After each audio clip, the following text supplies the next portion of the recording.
Hi guys, welcome to Rayabarapu life style and blogs. ఈ vlog తీసింది February 2 night 11:35కి ఆ టైంకి అలా. శ్రేష్ఠది 5th బర్త్డేకి డెకరేషన్ చేస్తున్నాం మిడ్ నైట్ సెలబ్రేషన్స్ కోసం చిన్నగా ఇంట్లోనే మేము. దీనికోసం నాకు మా హస్బెండ్ హెల్ప్ చేస్తున్నాను, నేను అదే వివరిస్తున్నాను మీకు. ఇప్పుడు డెకరేషన్ ఎలా చేద్దామో చూద్దాము. మేము ఏమనుకున్నామంటే ఇట్లా హట్ టైప్ చేద్దాము నెట్ తోట అనుకున్నాము. సో నెట్స్ ఆర్డర్ పెట్టాము. 2 నెట్స్ని ఇట్లా జాయింట్ వేసి ఆ పైన నాట్ వేసాము. సో ఇలా హట్ లెక్క వస్తుంది కదా కిందికి అనుకున్నాం. మా హస్బెండ్ చూపిస్తున్నాడు చూడండి, అట్లా హట్ లెక్క చేద్దాము, కింద కూర్చుంటుంది. అండ్ లైట్స్ కూడా యాడ్ చేద్దాం, చిన్న ఏమైనా హ్యాపీ బర్త్డే చేద్దాం అని అనుకున్నాం.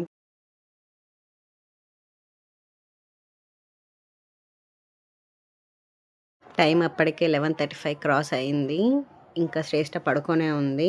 తనని లేపాలి, రెడీ చేయాలి, అండ్ డెకరేషన్ కూడా ఆ లోపు కంప్లీట్ అవ్వాలి. ఇలా పొడుగ్గా వస్తుందని అనుకున్న హట్ టైప్. నేను ఇక మా హస్బెండ్కి ఐడియా చెప్పేసి నేను పక్క రూమ్లోకి వెళ్ళి శ్రేష్ఠని రెడీ చేద్దాము లేపుదామని వెళ్ళాను. బట్ వచ్చేలోపు ఈయన మొత్తం ఆల్రెడీ ఏమంటారు హట్ కాస్త ఇంకేదో వేసి దాన్ని నెట్ని వెనకకు పెట్టేసి ఆ లైట్స్ అని యాడ్ చేసి బటర్ఫ్లైది చిన్న క్లాత్ ఉండే మా ఇంట్లో హ్యాపీ బర్త్డే అది కూడా యాడ్ చేసిండు. లాస్ట్కి వస్తే ఫైనల్ అవుట్పుట్ ఇలా వచ్చింది. ఎక్స్పెక్టేషన్ వర్స్ రియాలిటీ టైప్ అయిపోయింది. హ్యాపీ బర్త్డే అది కూడా యాడ్ చేశారు. అనుకున్నది ఒకటి అయింది ఒకటి అన్నట్టు అయిపోయింది. హట్ అనుకున్నాం, బట్ లాస్ట్ ఫైనల్ ఇలా వచ్చింది. బట్ ఇలా కూడా బాగానే ఉందని అనుకున్నాము. ఇక నేను శ్రేష్ఠని రెడీ చేసి వద్దామని పక్క రూమ్లోకి వెళ్తే పెద్ద షాక్ అయింది. శ్రేష్ఠ అసలు లేవలేదు, రెడీ అవ్వలేదు, ఏడ్చింది నేను లేవా అని. ఇట్లా చేసి లాస్ట్కి కేక్ చూపించి డెకరేషన్ చూస్తావురా అంటే వచ్చింది. అప్పుడు వచ్చి చూసి చాలా ఎగ్జైట్గా ఫీల్ అయింది. శ్రేష్ఠ నీకు నచ్చిందా? Are you happy? Are you happy? Okay.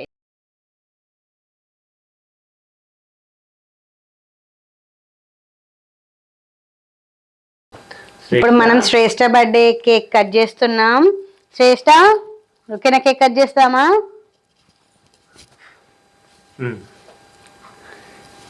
Happy birthday Shreshta, happy birthday Shreshta, happy birthday, happy birthday, happy birthday Shreshta. నేనైతే షాక్ అయ్యాను. నా చిట్టి తల్లికి అప్పుడే 5 years కంప్లీట్ అయ్యి 6లోకి ఎంటర్ అవుతుంది అంటే. బికాస్ తను పుట్టినప్పుడు చాలా ఫేస్ చేసాము. ఆ రోజు మాకు ఒక నైట్ మెరిట్ లాగా అయిపోయింది. ఆ స్టోరీ కావాలంటే కింద కామెంట్ చేయండి, అసలు ఏమైందనేది నెక్స్ట్ ఎప్పుడన్నా వ్లాగ్లో చెప్తాను మీకు. సో ఆ రోజు అలా ఉంది కాబట్టి నేను ఎవ్రీ బర్త్డే శ్రేష్ఠది మంచిగా గ్రాండ్గా సెలబ్రేట్ చేయాలి, తనకు ప్రతి ఒక్క బర్త్డే మెమరీ లాగా మిగిలిపోవాలి. పెద్దగా అయినాక కూడా మా మమ్మీ డాడీ నా బర్త్డేని ఎంత బాగా సెలబ్రేట్ చేశారు అని అనుకోవాలి అని ప్రతిసారి ప్రతి బర్త్డేని స్పెషల్గానే చేస్తున్నాను. బట్ ఈ ఇయర్ ఏంటంటే మిడ్ నైట్ సెలబ్రేషన్స్ కూడా చేశాను. బికాస్ ఇప్పుడు తనకి బర్త్డే అంటే ఏంటిదో అండ్ ఎలా సెలబ్రేట్ చేసుకుంటాము అన్నీ ఐడియా వచ్చాయి కాబట్టి. సో తను అడిగింది అన్నట్టు నాకు మిడ్ నైట్ సెలబ్రేషన్స్ కూడా కావాలి అని. సో మిడ్ నైట్ సెలబ్రేషన్స్ కూడా చేసాము. తనకి ఉత్తప్పుడు నేను స్వీట్స్, కేక్స్, చాక్లెట్స్ ఎక్కువ ఏమి ఇవ్వను. బర్త్డే రోజు కాబట్టి ఇక ఆ రోజు ఏమంటారు ఇక తినకపోతే బర్త్డే ఎట్లా అవుతుంది ఇక. సో ఇక వదిలేసాను. చూడండి, నేను గిఫ్ట్స్ వేద్దామని పక్క రూమ్లోకి వెళ్ళొచ్చేలోపు ఇద్దరు 2 కోతులు కూర్చున్నట్టు కూర్చొని కేక్ని ఎలా తింటున్నారు. ఇది 5th బర్త్డే కాబట్టి 5 gifts. Happy birthday.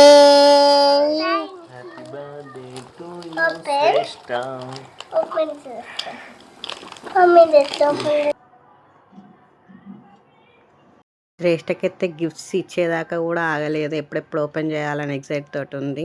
తనకి ఏం గిఫ్ట్స్ ఇద్దామన్నా నాకు అసలు ఆలోచన రాలేదు. ఎందుకంటే తనకు లేనిది లేదు. బట్టలు అంటే మా షాప్లోనే ఉంటాయి. ఏం గిఫ్ట్స్ ఇవ్వాలి? సైకిల్ ఇద్దామంటే సైకిల్ ఉంది, బైక్ ఉంది, అన్నీ ఉన్నాయి. ఏమి ఇవ్వాలి అసలు అర్థం కాలేదు. బట్ ఈ మధ్యన స్కెచెస్ మీద పెయింటింగ్ మీద ఇంట్రెస్ట్ బాగా చూపిస్తుంది.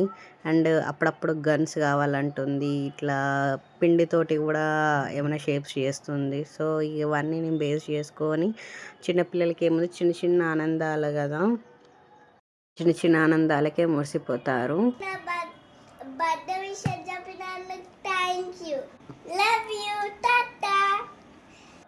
రెడీ ఆ స్కూల్కి సెలబ్రేషన్స్ అలా కంప్లీట్ అయ్యాయి. మార్నింగ్ ఏమో స్కూల్కి ఇలా రెడీ అయింది. స్కూల్లో కొంచెం ఒక ఆఫ్టర్నూన్ వరకు ఉండాలి కాబట్టి కొంచెం కంఫర్టబుల్గానే డ్రెస్ చేశాను, బార్బీ ఫ్రాక్ లాగా కాకుండా. ఇక మార్నింగ్ స్కూల్కి వెళ్ళే ముందు వాళ్ళ నాన్నమ్మని కలవడానికి కిందికి వచ్చింది. డోర్ కొడుతుంది. వాళ్ళ నానమ్మ విషెస్ చెప్పింది. నైట్ చాలా లేట్ అయిపోయింది, ఆల్మోస్ట్ 1 అయింది. ఎందుకంటే 12:30 దాకా లేవలేదు శ్రేష్ఠ. తర్వాత లేచి కేక్ కటింగ్ చేసి గిఫ్ట్స్ చూసాక ఓపెన్ చేసేదాకా పట్టింది. గిఫ్ట్స్ ఓపెన్ చేసి నెక్స్ట్ ఇక ఏమంటారు పడుకునే వరకు ఆల్మోస్ట్ 1:30 క్రాస్ అయింది, 2 అయింది. పడుకున్న తాతయ్యని లేపి మరీ విషయం చెప్తుంది. మేము కిందకి దిగి వెయిట్ చేస్తున్నాము. వాళ్ళ డాడీ స్వీట్స్ తీసుకురావడానికి వెళ్ళిండు టీచర్స్ కోసం. అండ్ మేము రోడ్ మీద కూర్చొని అలా డిస్కషన్స్ పెడుతున్నాము. నైట్ చాలా లేట్ అయిందని. ఇక తను చెప్తుంది నేను ఫ్రెండ్స్కి ఇవ్విస్తా నాకు ఇట్లా విషెస్ చెప్తున్నారని స్టోరీ చెప్తుంది. ఇక నాకు ఇక ఇట్లా స్కూల్కి రీచ్ అయ్యాము. స్కూల్లో లోపలికి ఎంటర్ అవుతున్నాము. ఇక ఎంటర్ కాగానే ఇక ప్రేయర్ అయిపోయింది అప్పటికే, ఎందుకంటే కొంచెం లేట్ అయింది కదా, ప్రేయర్ కంప్లీట్ అయింది. వెళ్ళగానే టీచర్స్ అందరూ తనకి హ్యాపీ బర్త్డే విషెస్ చెప్తుంటే చూడండి తన ఫేస్ ఎంత హ్యాపీగా ఉందో. ఈ మేడం సుంత మేడం అని శ్రేష్ఠ నర్సరీలో ఉన్నప్పుడు ఉండే టీచర్. తినంటే శ్రేష్ఠకి చాలా ఇష్టం, ఫేవరెట్ టీచర్ అని చెప్పచ్చు. అలానే ఇష్టం అండ్ భయం కూడా ఆ టీచరే. మళ్ళీ ఏదైనా అల్లరి చేస్తే సొంత మేడం చెప్తా అంటే కొంచెం కామ్ అవుతుంది. నైట్ సెలబ్రేషన్ వీడియోసే తీశాను. ఈ ఈవినింగ్ బర్త్డే రోజు ఈవినింగ్ చేసిన బర్త్డే సెలబ్రేషన్ వీడియోస్ తీయలేదు, ఎందుకంటే చాలా హడావిడి అయిపోయింది. బట్ కొన్ని రీల్స్ అండ్ కొన్ని వీడియోస్ మాత్రం నా ఇన్స్టాగ్రామ్లో పెట్టాను. సో ఎవరైనా చూడాలనుకుంటే కింద డిస్క్రిప్షన్లో లింక్ ఉంటుంది, చూడండి. అండ్ ఏమన్నా ప్రోడక్ట్స్ ఏమైనా లింక్స్ ఉన్నా కూడా డిస్క్రిప్షన్లో పెడతాను, చెక్అవుట్ చేయండి. నైట్ జరిగిన సెలబ్రేషన్స్లలో ఏమన్నా లింక్స్ ఉంటే అవి నేను డిస్క్రిప్షన్లో కూడా మెన్షన్ చేస్తాను, చెక్అవుట్ చేయండి. అండ్ స్కూల్లో మేము ప్రేయర్కి అటెండ్ కాలేదు కాబట్టి మేడం మైక్లో మళ్ళీ బర్త్డే విషెస్ చెప్పిస్తుంది. వీడియో కొంచెం లెంత్ ఎక్కువైంది కాబట్టి మిగతావి నెక్స్ట్ పార్ట్లో పెడుతున్నాను, చూడండి. Bye guys.